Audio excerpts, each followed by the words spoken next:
आप तो कह रहे हैं रीजनिंग का एक सिंपल सा सवाल कर रहा हूँ, आप उसका जवाब दे दीजिए मेरे को। हम कह रहे हैं हम यहाँ राजनीतिक मुद्दे पर बात कर रहे हैं। अब यहाँ तो पढ़ाई आप लिखाई जब थोड़ी- राजनीतिक के मुद्दे पर बात कर रहे हो तो फिर आप राजनीति के मुद्दे पर ये मत बोलो कि ऐसे प्रश्न वो कर दिया। आप यहाँ पर रोजगार की बात कर रहे हम कह रहे हो, और जब हैं- रोजगार की बात कर रहे हो ना, तो आपका क्या स्तर है पढ़ाई का वो भी जानना बहुत जरूरी है। और जिस राहुल गांधी का ये कह रहे हैं कि बहुत अच्छे हैं ना राहुल गांधी, आप भाई साहब सैम पित्रोदा के बयान पर क्या जवाब देंगे? वो राहुल गांधी के ही हैं। भाई मैं बोल रहा हूँ और उनके राजनीतिक गुरु है। नेपाल का 100 रुपए का नोट छपा है। आप नेपाल पे मत उसपे- जाइए यार, अभी भारत पे बात करते हैं। अरे मैं आप नेपाल पे जाएंगे, मैं पाकिस्तान, मैं भारत ना, मैं बता रहा हूँ, बड़ी जिम्मेदारी के साथ बता रहा हूँ। इनका फोन भी देखोगे, ये पता है श्याम मीरा को, जैकी यादव को और ध्रुव राठी जैसे लोगों को सुन रहे हैं, अजीत अंजुम जैसे लोगों को सुन रहे हैं, रवीश कुमार जैसे लोगों को सुन रहे हैं। सुन लो पूरा।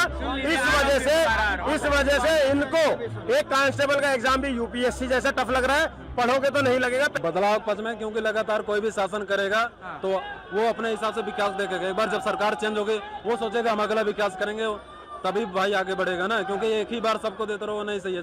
10 साल इनको दिया, आगे भी देखेंगे। रोजगार पे मतदान करूंगा, यूपी का रहने वाला हूँ, परीक्षा होती है, पेपर लीक हो जाता है। इस बार बदलाव चाहिए इनको। इस बार बदलाव कह रहे हैं। पेट का परीक्षा जो हुआ था भाई साहब यूपी का, उसमें आईएएस लेवल के क्वेश्चन थे। आप बताओ, हम पेट का परीक्षा दे रहे हैं, वो भी सिर्फ इंटर वो वाला है, हाँ, इंट्रेंस एग्जाम, ठीक है। अच्छा, अगर क्वेश्चन का लेवल टफ हो रहा है तो इसमें छात्र फिर क्यों घबरा रहे हैं? और ज्यादा पढ़िए। हम कह रहे हैं इसलिए टफ कर दे रहे हैं क्योंकि तुम भाई उसको निकाल ही नहीं पाओगे। हम कांस्टेबल की परीक्षा दे रहे हैं, हम कांस्टेबल ही वाला पढ़ेंगे ना। अब कांस्टेबल पढ़ के जा रहे हैं यूपीएसआई पेपर देना। भाई साहब रोजगार है ही नहीं। 10,000 वैकेंसी निकालेंगे, 14 लाख फॉर्म भरे जाएंगे, इसमें क्या करें बताओ। देखिए, इनका कहना है ना कि रोजगार का मतलब सरकारी नौकरी। साफ साफ बात इनके बातों से दिख रहा है। हम कह रहे हैं आप ऐसा क्यों व्यवस्था लागू किया? हम पढ़ लिख के आखिर करें क्या बताओ? अब भाई पढ़ेंगे तभी सरकारी रोजगार सुनेंगे। अभी BA MA कर लिए, अपना वही चले। देखो ये कितना बात पढ़े हैं? नहीं, हम पूछना चाह रहे हैं, वो बताइए कितना पढ़े हैं। हम कह रहे हैं बता दीजिए कहाँ तक पढ़े हैं, पूछ रहे हैं। हम ग्रेजुएशन पास हैं, BA, ठीक है। हाँ, कौन से सब्जेक्ट से? सोशियोलॉजी। सोशियोलॉजी से किए हैं। मेरा एक सिंपल सा प्रश्न है आपसे, और आप तो कह रहे हैं रीजनिंग का एक सिंपल सा सवाल कर रहा हूँ, आप उसका जवाब दे दीजिए मेरे को। हम कह रहे हैं हम यहाँ राजनीतिक मुद्दे पर बात कर रहे हैं। अब यहाँ तो पढ़ाई आप लिखाई जब थोड़ी- राजनीतिक के मुद्दे पर बात कर रहे हो तो फिर आप राजनीति के मुद्दे पर ये मत बोलो कि ऐसे प्रश्न वो कर दिया। आप यहाँ पर रोजगार की बात कर रहे हम कह रहे हो, और जब हैं- रोजगार की बात कर रहे हो ना, तो आपका क्या स्तर है पढ़ाई का वो भी जानना बहुत जरूरी है, पहली चीज। दूसरी चीज, सिर्फ और सिर्फ आप सरकारी रोजगार को रोजगार मानते हो। भाई साहब 2012 में मैं भी SI का एग्जाम दिया था, नहीं हो पाया। पूरी तैयारी करी, नहीं हो पाया। मैं 2 बार UPSC का भी दे चुका हूँ, नहीं हो पाया। तो इसका क्या मतलब है कि मैं अब ये सरकार को कोसने लग जाऊँ? कमी मेरे अंदर है कि मैं एग्जाम क्रैक नहीं कर पा रहा हूँ, और मैं सरकार को कोसने लग जाऊँ कि मुझे रोजगार नहीं मिले। सुन तो लो पूरा, रोजगार ना मिले, ऐसा नहीं होता है। उसके बाद में मुझे समझ में आया कि अगर मेरा यहाँ पर नहीं हो पा रहा है तो मैं मूव करता हूँ। मुझे रोजगार चाहिए ना। मैं पैदा हुआ था तो मैं नरेंद्र मोदी जी के या योगी जी के भरोसे पैदा नहीं हुआ था, या कांग्रेस के भरोसे पैदा नहीं हुआ था। और मैं आज अच्छी खासी नौकरी कर रहा हूँ। प्राइवेट सेक्टर में भी बहुत नौकरियां हैं। आज आप सिर्फ और सिर्फ सरकारी नौकरी इसलिए चाहते हो कि आपकी लाइफ सिक्योर हो जाए। अरे भाई साहब, प्राइवेट सेक्टर में उससे अच्छे अच्छे पैकेज है। आपके अंदर काबिलियत होनी चाहिए।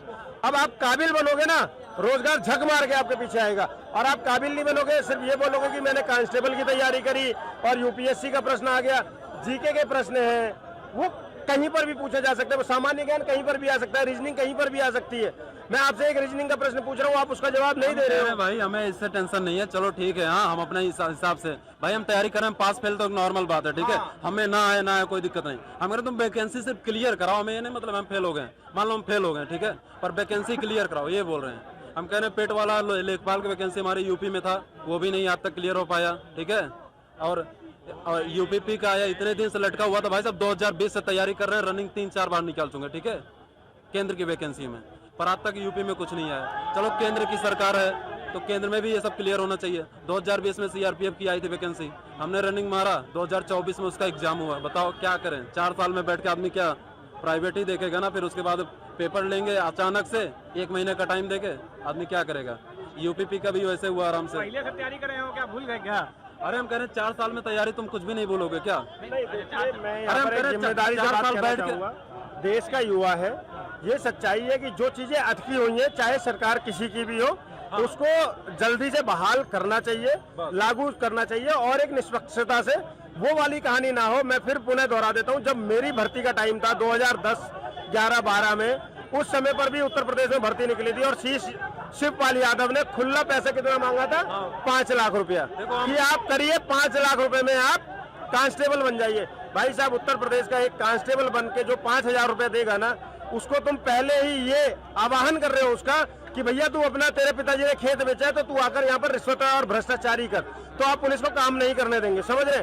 लेकिन आज एक पुलिस के काम में भी तेजी आई है, लेकिन फिर भी मैं भाई की इस बात से सहमत हूँ कि जो नौकरियों की बहाली है वो होनी चाहिए और एग्जाम सुचारू रूप से होने चाहिए। इससे मैं भाई की बात से इत्तेफाक रखता हूँ, बिल्कुल रखता हूँ। मेरा यही है कि मेरे सरकार से मतलब नहीं है। हम कह रहे हैं भाई साहब देखो, हम सब रोजगार वाले हैं। हाँ, 21-22 से एज स्टार्ट हो जाती है।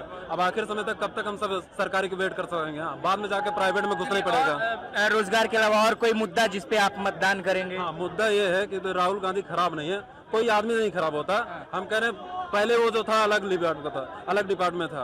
अब जैसे इतने उन्होंने यात्रा की, हाँ, भ्रमण किया देश का, जगह जगह जाकर गरीबों को पूछे। हम कह रहे हैं अगर एक मौका देना हो दे सकते हो अपने हिसाब से, भाई कोई दिक्कत नहीं। अगर देना हो दो, एक बार उसको भी देख लो, क्योंकि 10 साल तो मोदी देख लिए। मोदी जी ने अच्छा काम किया, कोई दिक्कत नहीं है।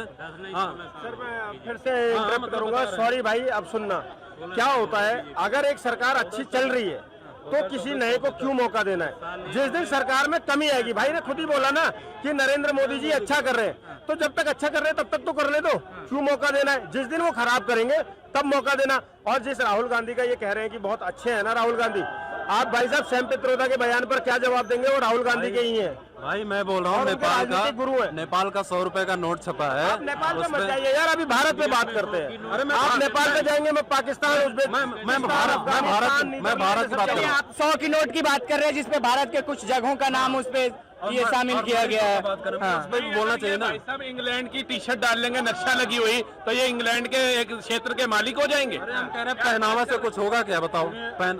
नहीं, मालिक तो नहीं हो सैम जाएंगे। पित्रोदा के बयान पर जवाब दीजिए। नोट पे आ गया। अरे सैम पित्रोदा के बयान पर आप बताइए। फोटो है इंडोनेशिया की करेंसी पे, तो अब क्या उसको हिंदू राष्ट्र घोषित करवा दोगे आप?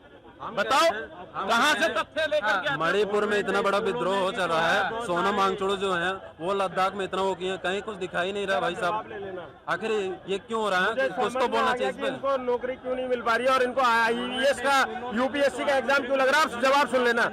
ये भाई ना, मैं बता रहा हूँ, बड़ी जिम्मेदारी के साथ बता रहा हूँ, इनका फोन भी देखोगे। ये पता है, श्याम मीरा को, जैकी यादव को और ध्रुव राठी जैसे लोगों को सुन रहे हैं, अजीत अंजुम जैसे लोगों को सुन रहे हैं, रवीश कुमार जैसे लोगों को सुन रहे हैं। सुन लो पूरा।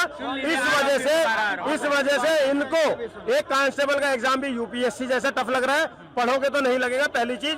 दूसरी चीज, अपनी नॉलेज करेक्ट करो। और तीसरी बात, सिर्फ वही पॉइंट मत उठाओ जो आपके पक्ष में हो। जब आप मणिपुर का नाम लेते हो ना, तो मत भूला करो कि संदेश खाली, मत भूला करो राजस्थान, मत भूला करो दिल्ली की साक्षी, मत भूला करो दुमका की अंकिता, मत भूला करो फरीदाबाद की निकिता तोमर। फिर आप लोगों का ये दोगलापन नजर आ जाता है इसमें। ये मत किया करो, इसमें मुझे बहुत बुरा लगता है। ठीक है, इस बात को बहुत समझने की जरूरत है। और मैंने इनसे एक प्रश्न सैम पित्रोदा पर किया, सिंगल एक प्रश्न किया है, उस पर ये जवाब नहीं दे पा रहे। अभी तो उदयनिधि स्टालिन, रामगोपाल यादव, ऐसे इतने नेता है कि अगर मैं जवाब दूंगा तो पक्का वादा है मेरा कि भाई साहब चले जाएंगे। रिक्शे वाले की बेटी IPS बन सकती है, किसान का बेटा IAS बन सकता है, लेकिन यादव जी का लड़का कांस्टेबल नहीं बन सकता है। कौन सी पढ़ाई कर रहे हो भैया, हमें भी बता दो।